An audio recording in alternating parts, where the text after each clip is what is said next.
A Drunkard's Tale, Volume 1. In the land where the dandelion one flows like a river, tall tales have a way of spreading far and wide, following closely in the wake of the whiff of wine. Far-fetched fables are always sure to spread when posted between burps by an inebriated bar patrons, for these stories share something in common with the slur of speech and seasickness-inducing swaying that so often accompanies them, which is that despite being clumsy and awkward, they are also highly entertaining. Legend has it that there was once a famous drunkard in Mondstadt. It was said that he could hold his alcohol as well as any hunter from Springvale in the off-season. And yet, still he would drink till he was drunk every time that he drank. He would not budge so much as an inch back from the bar at the tavern until not a single mora was left in his coin pouch, and not a single drop of wine remained in his glass. One night, this drunkard was doing his best to stumble home after a particularly satisfying session of especially heavy drinking. A combination of his spinning head, blurred vision, and zigzagging stride served to navigate him towards a forest populated by wolves.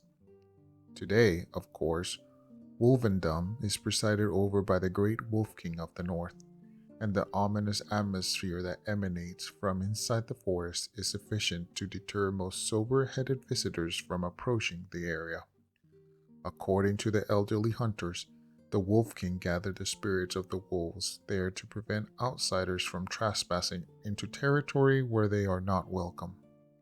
But this was an age long before the Wolf King and the North Wind had descended upon that forest, bringing order and peace to the wolven race.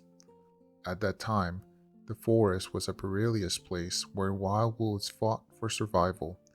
A fierce blood feud between wolves played out deep inside the dense foliage, concealed from view and unbeknownst to any man.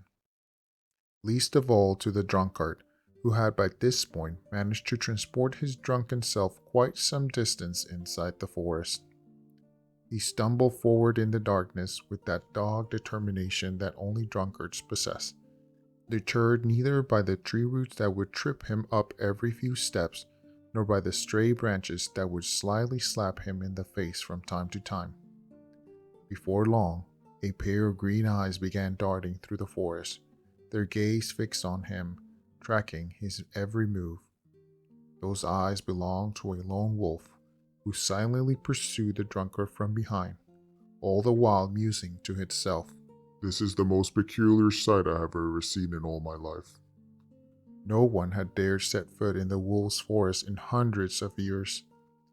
Be they a knight clad top to toe in shining steel armor, or a desperate fugitive dressed in rags. Even the callous nobles refused to exile their slaves there, for fear of inciting the wrath of the wild wolves and bringing unwanted trouble to their own territory. And yet this odd fellow dares to stroll in here all by himself. How very strange indeed. The lone wolf pondered this strange phenomenon as it followed the drunken intruder through the forest, doing its best to ignore the stench of alcohol that was wafting its way. A Drunkard's Tale, Volume 2. It is a well-known fact that wolves have a far keener sense of smell than humans. Another way of putting this is that their noses are much more sensitive. Little wonder, then, that the stench of alcohol emanating from the wolves' now historically intoxicated prey was quite stifling, and caused tears to well up in its eyes. "Oh!" the wolf thought to itself. Having been born in the wilderness and grown up in the forest, the wolf had never had any contact with human civilization before this night.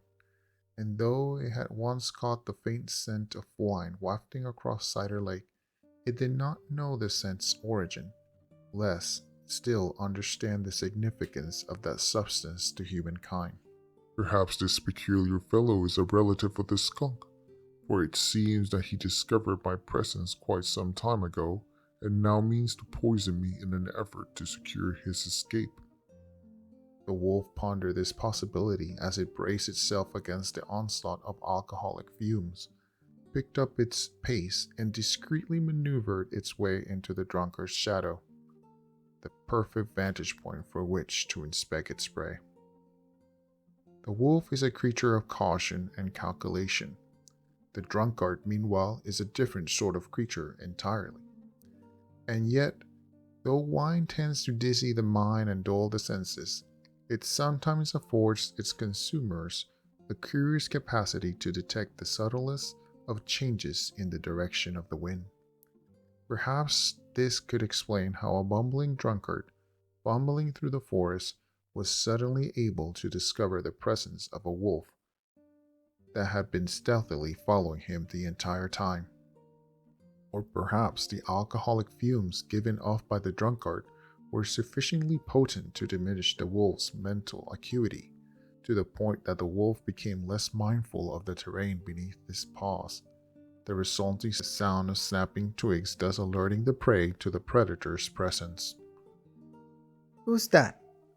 Don't suppose you know which way the toilet is by any chance? The bumbling drunkard rubbed his bleary eyes. Foul-smelling human, Snarled the wolf. where are you and whence proceeds your stench? The wolf flared its nostrils, bored its fangs, and growled. Not only was the drunkard unafraid when he heard the wolf's gruffly voiced threat, but he even became quite animated. My friend! The drunkard replied. Clearly I've offended you. Somehow. Sorry about that. But anyway, Mondstadt tradition says you're not allowed to be drunk and bored at the same time. So, here we are, out in the woods in this glorious moonlit night. How about I tell you a story? His proposal was promptly punctuated by an almighty belch. Before this point, the wolf had had no intention of listening to the belching buffoon's drunken ramblings. In fact, it was poised to deliver a fatal blow to its prey by lunging for the neck, sinking its fangs in and tearing his throat clean out. But the drunkard's belch blasted a further bout of fumes in the wolf's direction, assailing its nostril with such force that it ruined the wolf's appetite entirely. Grudgingly, the wolf agreed. Grr. Perhaps I'm not so hungry after all. Let's see what nonsense tale you have to tell. The drunkard stretched out his arms and let out a loud yawn, disturbing a few dandelions in the process. And with that, the drunkard began to tell his tale. Drunkard's Tale, Volume 3. Legend tells of a lone wolf that roamed a barren wasteland far, far away. Once he had been king of his pack, leading them in the hunt, in battle, and in the search for a home. Now, the sole remaining legacy of those days were the scars that covered his body. He has led the way as they ran across open plains, navigated through abandoned ruins, and passed through the domains of monsters and the Seelie. The wasteland was a cruel place. The Wolf King grew older with each passing day, and the other wolves gradually dispersed. As time went by, the wolves' pack history faded into distant memory, until finally only the aged Wolf King remained, the sole survivor of its pack. This wasteland is said to be a land beyond the dominion of the deities, inhabited only by the grotesque ghostly remains of fallen gods, where the former palaces of the Seelie now stand empty. So when the solitary old wolf passed by a great palace and heard the sound of music coming from within, it caught its attention.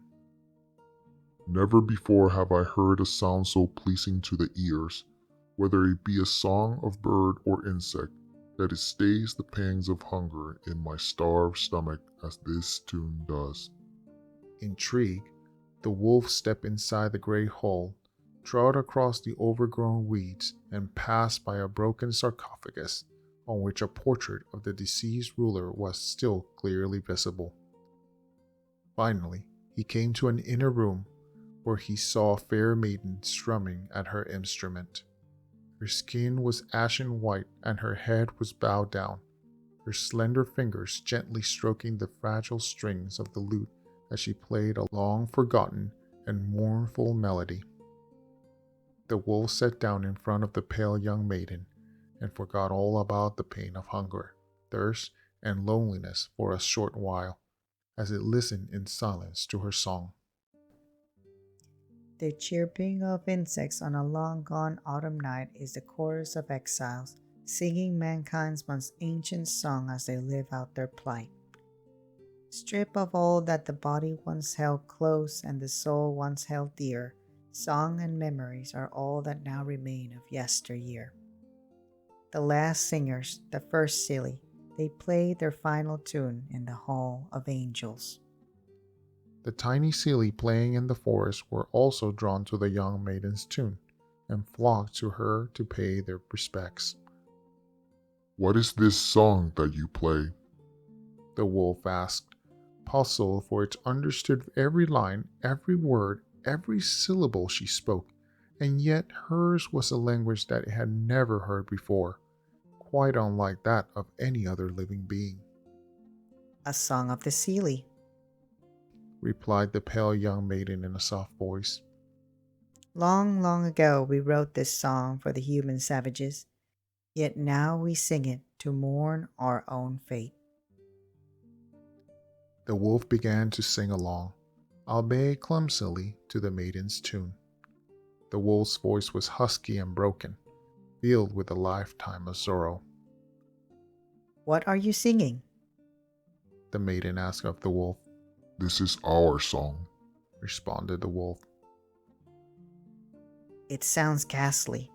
The maiden made no attempt to soften her criticism as she continued to caress the lute strings.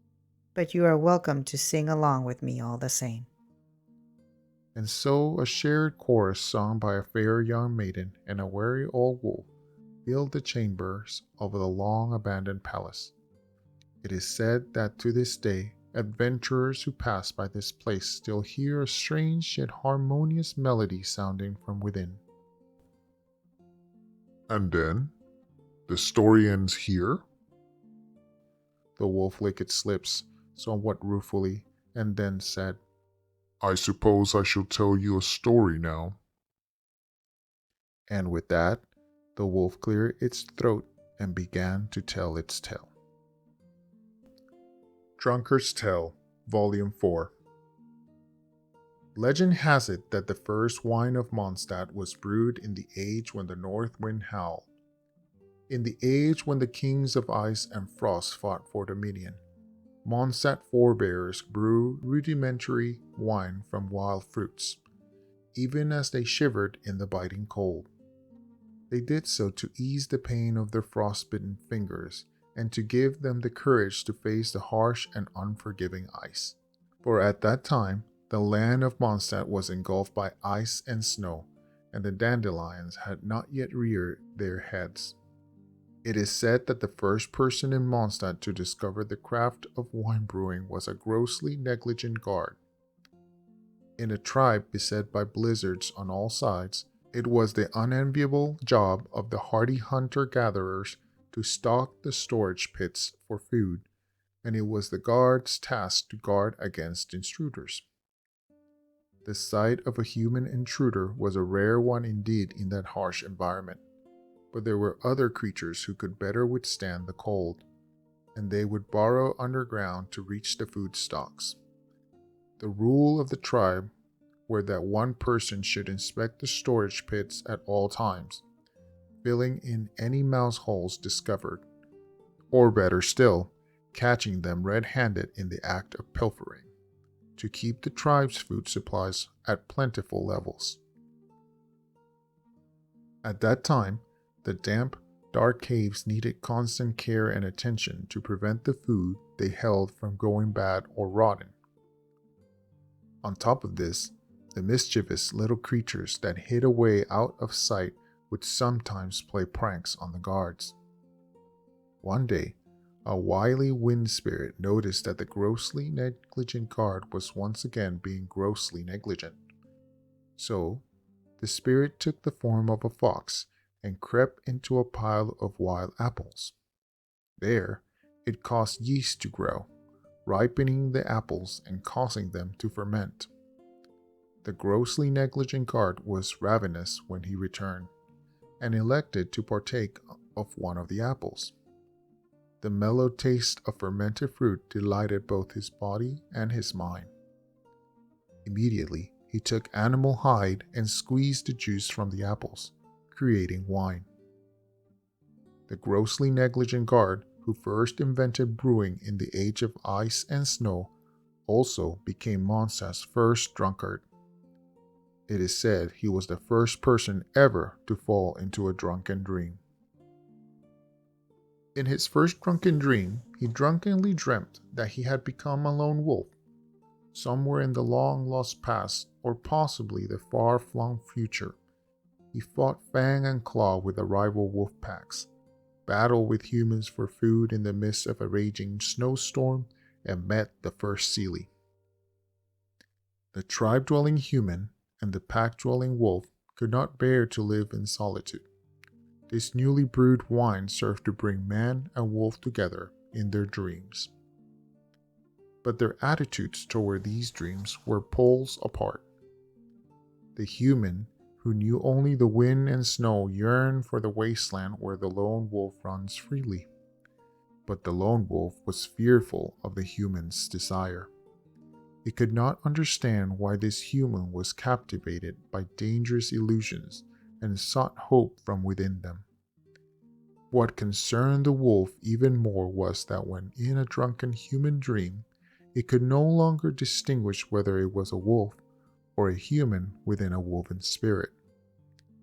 So the wolf swore an oath never to touch the human's poison again, to resist the allure of wine. Wolves are not the children of the wind, and the land of wine and song is not their home. So the wolves left the human's domain and settled far off in the wilderness and deep in the mountain forest, places where the scent of wine could not reach them. What you humans call wine, we wolves call the abyss, the wolf haughtily concluded. But as the wolf turned towards the drunkard to say this line, it discovered that the drunkard was now lying fast asleep on a bed of pine branches.